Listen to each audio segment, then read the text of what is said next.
Ministry can be exhausting. So how do our past hurts and our present peace relate to thriving in ministry for the long haul? In this episode, I'm joined by Jason Young, keynote speaker, coach, and consultant who works with churches and businesses. Jason is the co-author of several ministry leadership books, including his latest, Don't Burn Out, Burn Bright. Together, Jason and I uncover some of the often overlooked realities of exhaustion in ministry. You're definitely going to want to listen out for what Jason says about how better understanding our past hurts can lead to flourishing in both life and ministry. Are you ready? Let's go.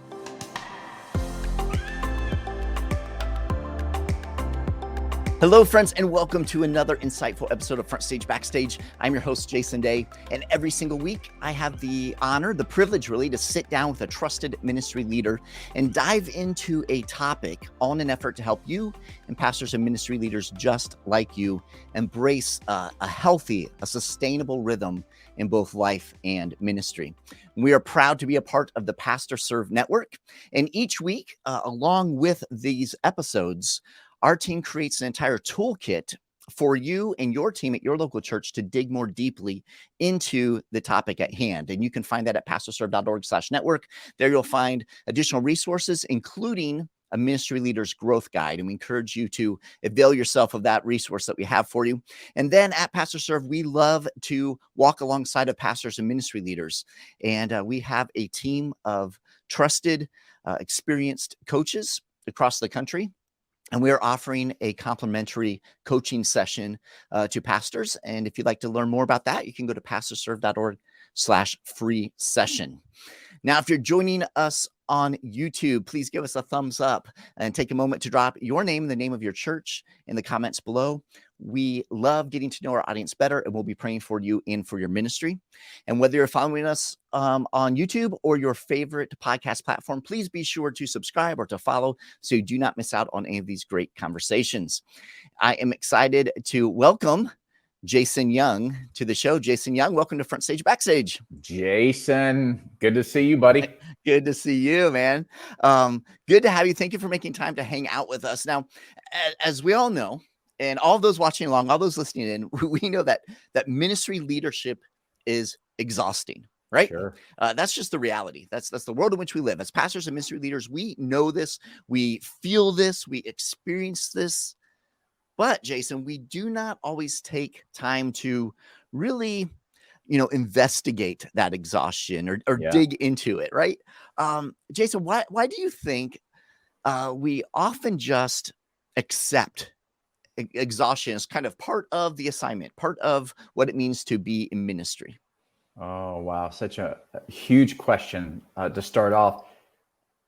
Probably for a few reasons. One, it's related to the particular leader. So they've built a system and that's how they operate. Could be because the system of the church demands it, expects it. It could be something deep inside, could be an insecurity. And so the pastor or staff member shows up in a certain way to offset that. I mean, there's a lot of different reasons. Some show up because they want to prove themselves versus adding value. And you show up differently depending on how you look at things. Maybe it goes back to a statistic that Barna came out with, and it says that 57% of pastors, 57%, so we're over half, say they're not adequately prepared for the demands of the job. Naturally, we might think demands being, maybe sermon prep, maybe, if you're a pastoral role in different areas, maybe the way the budget works. It could be all these different things. But I think there's one aspect of it as part of being in the demand of the job, and it's how do you take care of you? I will be honest with you, Jason, going through undergrad, going through seminary, going through a doctoral program, nobody ever spoke about this. And that's what they were helping me do, prepare for the demands. They prepared a sermon, administration, discipleship, all of these things. But if I'm not at a good spot, then all of those other things they have taught me are not going to be in a good spot. And so I think there's a little bit of preparation in that, and that our teaching systems are responsible for that. Church systems are responsible for that, but leadership systems, individual, are responsible for that. And so it can potentially look like a hot mess. And one could say, gosh, that sounds very depressing, Jason. But you know what? It doesn't actually have to be that way. There is a better way. Yeah. Jason, do you think there's something with us as pastors, as ministry leaders, that kind of almost holds us back from digging into the exhaustion that we're experiencing? Almost like this is, this is just what it means to be in ministry. Is something unique for us in ministry? Yeah, I mean, there is definitely an element to that, well, it's just part of the territory. Honestly, Jason, somewhere it is a badge of honor. In fact, I was in a conversation a couple of weeks ago in a PhD seminar, and a young pastor said something to this effect that, when you get to the point of exhaustion, it is a sign that you've been all in. And I thought to myself, I don't want that. So it begs the question, can I be all in and not be exhausted or not be burned out? And maybe defining the terminology would help us to understand, is one okay? Is one not okay? Are there seasons of one, seasons of another? So it may help us to kind of explore that just a little bit to see, like, is this normal? And if it is normal, should I accept it, or is there a better way? Yeah, let's do that, Jason. Let's dive into kind of the terminology. How are we defining exhaustion? How are we defining burning out? And what does that look like in the lives of a pastor? Yeah. So many of you listening or watching, you are literally feeling right now you are tired, and tired can go to exhaustion. And exhaustion, think about it this way. If you were to change your calendar, if you were to, get somebody to help you with emails, if you were to, get some more sleep, if you were to turn the dials of a few things, like what are these controlling levers, like you could bounce back, right? And that exhaustion could begin to subside. So it's a little bit more controllable if you can just adjust the levers. That would be, and again, I'm simplifying it, but that would be kind of in that exhaustion space. It's easier to bounce back. Burnout is more of a psychological state. It is a heavy stress for an extremely long period of time. And you, in essence, feel like you cannot get out and you are overwhelmed. And then you begin to show up like that. You begin to see others negatively. You see yourself negatively. And no matter what you do, it's never good enough. So it is literally a psychological state. It's not, if anybody listening, if you've gone to counseling, a counselor is going to diagnose you off of DSMs, right? It's this diagnostic manual. And burnout is not a disorder or in that manual. However, even the World Health Organization, the National Institute of Health, they realize that this is a problem. It's like a syndrome, if you will. So even though it's not a diagnosis, it's a real problem because we see the effects of it and what it does to organizations, churches, teams, families, individuals. So where did this book come from? The idea for the book is for you, the pastor, you, the leader, thinking, could I spend effort and energy not even getting to the place of burnout? And the answer is yes. In fact, here's a little fun fact, Jason, you didn't ask for. When we submitted this book, the publisher rejected it. And their reason was there are too many books on burnout already, because we had written it, how do you recover from it?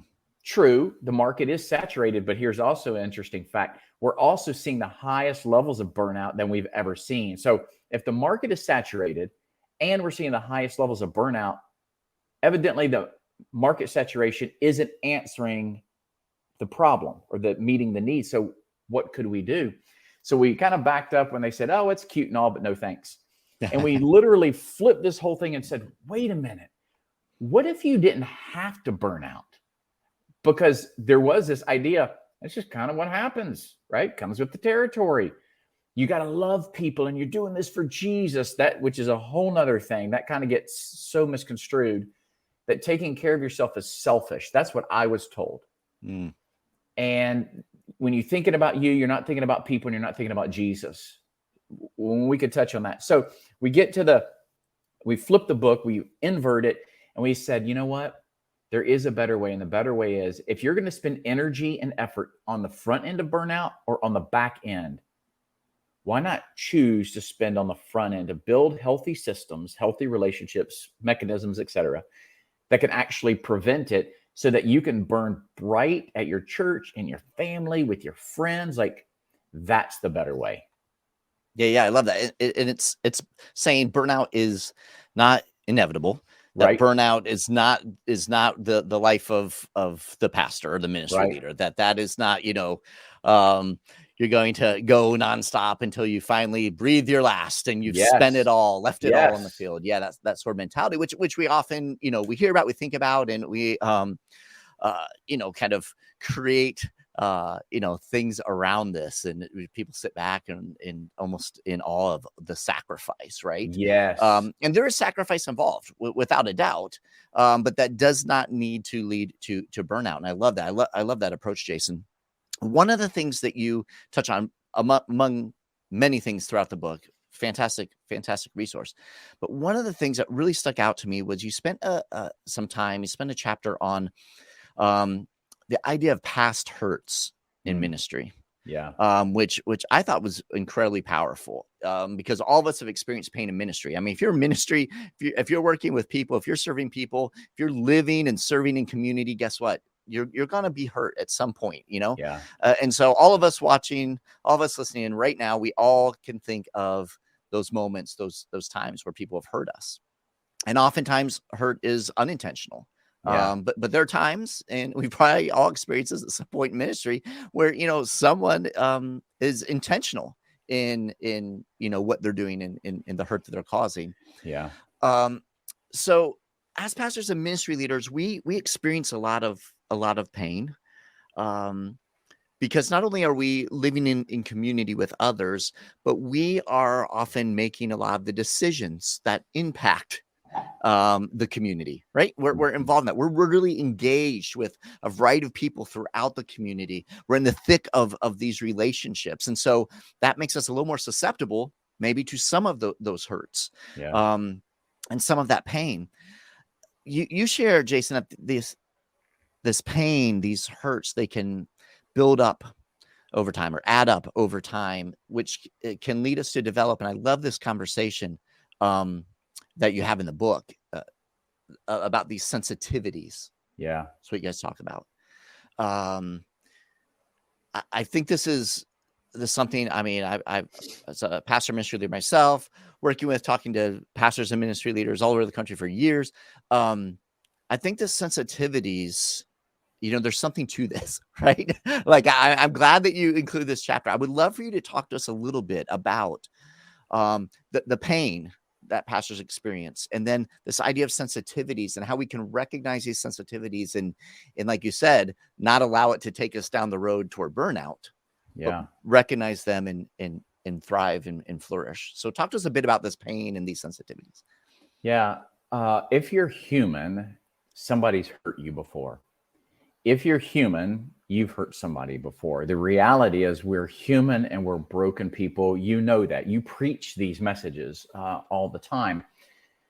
What happens in the relationship between pain in your past and exhaustion and burnout, the relationship is this. If you have pain, if you have wounds, if you have maybe things people have said to you, or maybe things, the joke in therapy is, oh, we're going to talk about my childhood. And the reality is, here's a question that I often ask leaders when we're in the room. In fact, I just did it this past week with a group of leaders. What is something from your childhood that shows up in your work?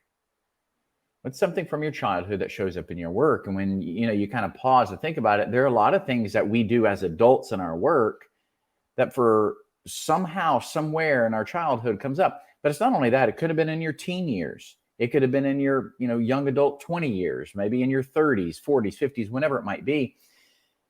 And what happens is we allow past hurts to pollute today. And it doesn't have to. And some people, they sweep these things under the rug. They downplay, right? They minimize them. They kind of have this tough mentality. Well, you just get over it. It is what it is. But unfortunately, the mind and the body, they don't work like that. In fact, many of you listening and watching right now, you have, on some level, you've experienced a trauma. Now, not everything is a trauma. And I think sometimes we self-diagnose that it's a trauma, but then we kind of steal the value of traumas, right? So you've got these big T traumas and small T traumas. Usually the big T's kind of get all the attention, PTSD, things of that nature, versus like smaller T traumas that happen in our churches all the time. I've had this numerous times. My greatest woundings have not come from non-Christians. They've come from Christians and at worst, church staff, period. And when I think about people that are watching or listening, that could be you. And so what happens is that past hurt can pollute today. When it pollutes today, it could look like higher irritability. I'm more demanding. I'm shorter with you. I tend not to like you. I don't like people as much as I used to. I don't care about my work like I used to. I'm collecting a paycheck. You've got all of these things, and it increases your sensitivity. So as soon as somebody says something that is remotely related, or maybe not even related, but you're already on edge as it is. And again, you may not know this. That's why it's a really powerful question to ask, what's it like to be on the other side of you? Right? And allow people to like chime in. Hey, well, let me tell you what it's like to be on the other side of you. I walk on eggshells every day, or I never know when you're going to blow up, or you're going to speak down, or you're going to avoid confrontation and conflict when we really need to talk through it. So a long answer to say, when past hurts are never dealt with, and this happens, Jason, all the time, this is actually more normal than not.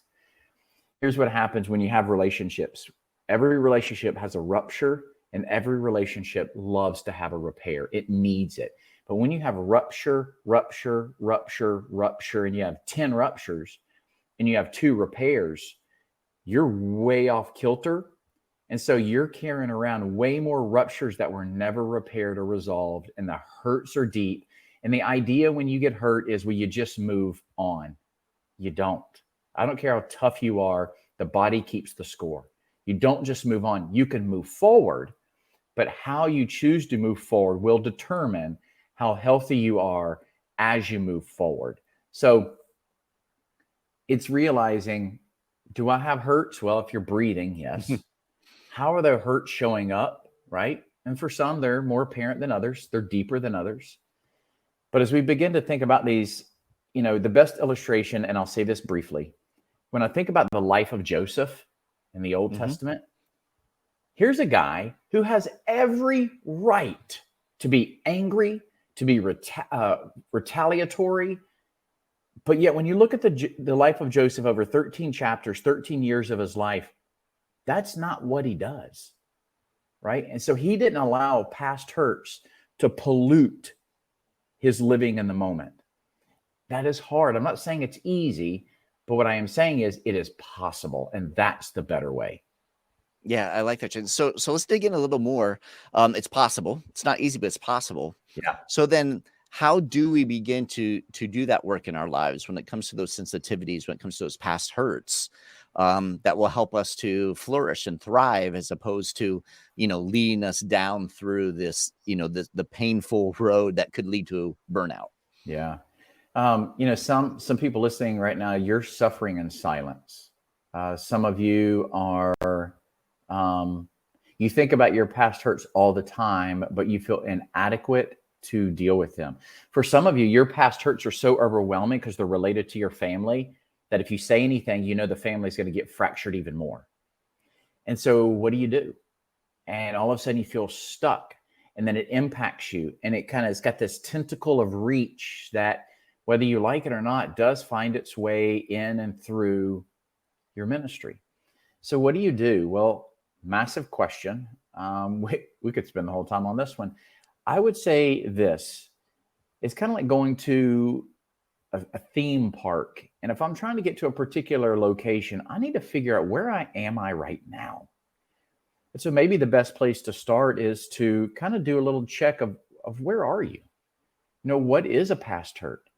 Do you still think about it? How does it still show up? And maybe you could not do this by yourself, because here's what the enemy would love for you to do. The enemy would love for you to try to suffer alone, think you're the only person in the world that has this problem, not talk to anybody, because if you say something, it may expose that you're weak. So just keep it to yourself. And what I would invite you to do, challenge you to do, is to invite a trusted voice into your life. Could be a spouse, a best friend, maybe a therapist, and just to begin to kind of get the lay of the land of where are you? What is a past hurt or hurts? How is it showing up and impacting you? What does a strategy look like for you not to get stuck or to get unstuck, so that you can begin not to move on, but to move forward while you're in the process of healing? So that is a extremely high level, but it's a little bit of a kind of a roadmap. And here's the thing about it. Give yourself some permission, some grace. It takes time. You're not going to have this figured out in 3 days. And if you do, you probably didn't do it the right way. It's just going to take time. And here's the other thing. A lot of times the power is in the process and the power is in the time. So allow the process to work, allow the time to work, and just begin to see what happens. But you're going to have to be intentional about that. And intentionality is rarely convenient. Yeah, no, that's good. That's really helpful. And that's one of those areas I think in ministry that, again, it's kind of like exhaustion. We just accept it as part and parcel of ministry, right? Hurt. Yep. I'm going to be hurt. It's kind of part of what we have going here. And we don't take the time to, dig in a little bit and be a little more intentional. What are some other areas, you touch on several, but what are some other areas in our time that we have left together that you think are maybe particularly poignant right now, for pastors, where we may want to investigate a little more deeply before we, veer off the path too far? You were saying something earlier that reminded me. I think that we are so good at talking about God's compassion, the kindness of the Lord. We preach it, we do it, and guess what? We are terrible at receiving it. And so here's the reality. You can't give truly, deeply, long-term what you don't receive. And so in ministry, we're so good at talking about giving, compassion, all of this stuff. I think one of the reasons that we find ourselves exhausted is we spend so much effort distributing it, and we spend so little time sitting and receiving it. And to accompany that, I think some church leaders, they struggle believing it. So it's part of their job to help other people believe it, but I think that they struggle with believing it for themselves. And this is a deep part. This is where you have to do the inner work of, do I actually believe that his kindness is for me? And if I do, how does it show up? How do I demonstrate that belief? So that's one thing you were talking about. If I were to pick something else, the temptation is to talk about spiritual depth. Let me just say this to you, church leader. I'm not going to say anything about spiritual depth. We already know what to do. We just need to do it. In fact, in this book, there was a joke. I said to the publisher, "Hey, there's a chapter in spiritual depth. I want to write a couple words and that's it." And they said, "A couple words?" I said, "Yeah, the content of the chapter is going to say this. You know what to do." And they're like, "Well, we might need to add a little bit." So we stretched out the chapter. It's not very long, but we stretched out the chapter. But I'm going to sum it up for you. We know what to do spiritually. So I'm not even going to navigate down that. What I will say is this. I wonder, and this is just one of the options, I wonder if it's about peace. I find a lot of leaders, they are not peaceful leaders. And I don't mean peace like they're instigating, craziness, but I'm talking like that they don't feel at peace, that shalom, that wholeness, that completeness. Part of the reason is I don't know that they know what it looks like. Two, I think we're addicted to motion. Three, I could be fired from all church world conversations by saying this. I think sometimes we read too many books, we listen to too many podcasts. We're on a podcast. We watch too many videos in an effort to deepen our knowledge. And I think sometimes that makes us feel good, like we are learning and knowing more. But actually what it could possibly do to you is it creates unrest because you get paralyzed and you don't know a decision to make. Let me give you a very brief story. And church leaders, listen to this. You may resonate with this. I was at a conference recently. I was speaking. I was in the room just kind of going over the stuff in my head. And I noticed there was a person walking outside the door, kind of popping their head in. And I'm like, hey, what's up? They're like, can I talk to you? I'm like, yeah, come on. So we got to talking and they were trying to make a decision.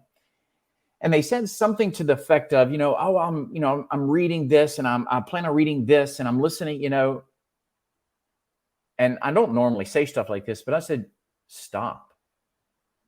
And they're like, what? I said, stop. I said, I suspect that you keep reading the next book, the next article, watching the next podcast, video, next YouTube, next sermon by somebody you admire in hopes that you can make a better decision. And sometimes that is helpful. But what I think is that potentially we are so oversaturated with information and it makes us feel good.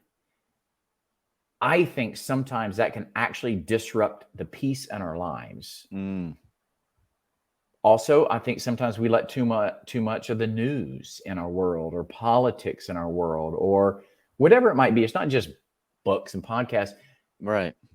One way to get some peace back in your life is to figure out what you don't need in your life. And I think we make so much room for information and we make less room for the presence of Christ. And I wonder if we could reshape that just a little bit, because there are a lot of pieces that are around you. And I suspect those of you listening and watching right now, there are fractured pieces all around you. And maybe even some of those fractured pieces are inside of you. And the temptation is to read, listen, watch, whatever it may be. And maybe it's helpful. But sometimes I wonder, what if I need less in order that the presence of God could be made more? And by making that decision, that's where the peace, that shalom, that complete wholeness actually begins to show up, and it brings calm in my life. It doesn't mean things are calm. Right. But because there's peace in my life, it brings calm in the midst of all of the pieces that might be fractured or broken around me. Yeah, that's good, Jason. That's awesome, brother. Love that. This has been a phenomenal conversation. I love your heart in the midst of all of this, and just your heart, obviously, for pastors and ministry leaders.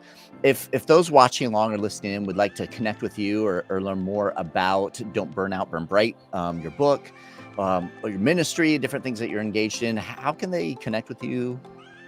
Yeah, let's keep it simple. So to connect with me personally, and everything comes straight to me, I love the relationship piece, drjasonyoung.com. It's got a lot of stuff on there, but you can get in touch with me there. If you're interested, you're like, man, I'd love to know kind of like what things might I be susceptible to on the burnout side of things. If you go to don'tburnoutburnbright.com, there's a free leadership assessment. It will take you through, I think it's 35 questions. It will literally spit out one result. And it will say, this is the likely thing that is going to lead you to a place of burnout, or this is the likely thing that got you to your place of burnout. And then it connects it back to the book as to like, all right, what do I do about it? That's awesome. That's very, very cool. And for those of you watching or listening along, we'll have the links to Jason's website and to the book and to that assessment, that free assessment, which we love that tool. And you can find that in the toolkit for this episode, which you can find at pastorserve.org/network. It's awesome, brother. Again, thank you for making the time. Before we leave, though, Jason, I want to give you an opportunity. You have the eyes and ears of brothers and sisters serving on the front lines of ministry. What final words of encouragement would you like to share with them? You don't have to buy into the fact that burnout is inevitable. You said that earlier, Jason, and there is a better way. It's going to take work, but there is a better way. And so if you're a pastor of a team, do this for you and do this for your team. If you attend a church, help build the environment that supports the staff so that they can stay and thrive in ministry for the long haul. You were designed to thrive.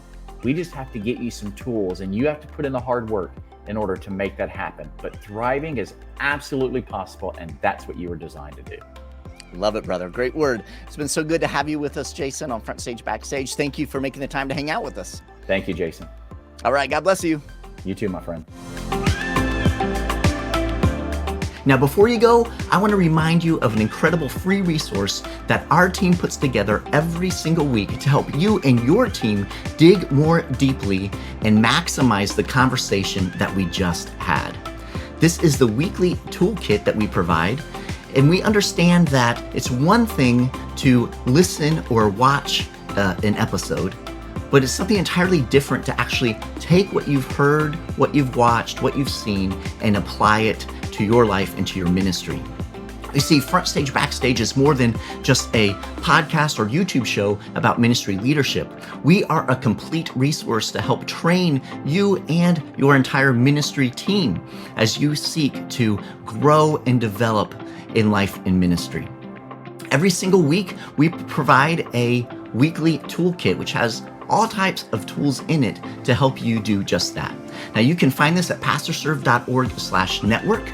That's pastorserve.org/network. And there you'll find all of our shows, all of our episodes, and all of our weekly toolkits. Now, inside the toolkit are several tools, including video links and audio links for you to share with your team. There are resource links about different resources and tools that were mentioned in the conversation, several other tools, but the greatest thing is the Ministry Leaders Growth Guide. Our team pulls key insights and concepts from every conversation with our amazing guests. And then we also create engaging questions for you and your team to consider and process, providing space for you to reflect on how that episode's topic relates to your unique context at your local church, in your ministry, and in your life. Now, you can use these questions in your regular staff meetings to guide your conversation as you invest in the growth of your ministry leaders. You can find the weekly toolkit at pastorserve.org/network. We encourage you to check out that free resource. Until next time, I'm Jason Daye, encouraging you to love well, live well, and lead well. God bless.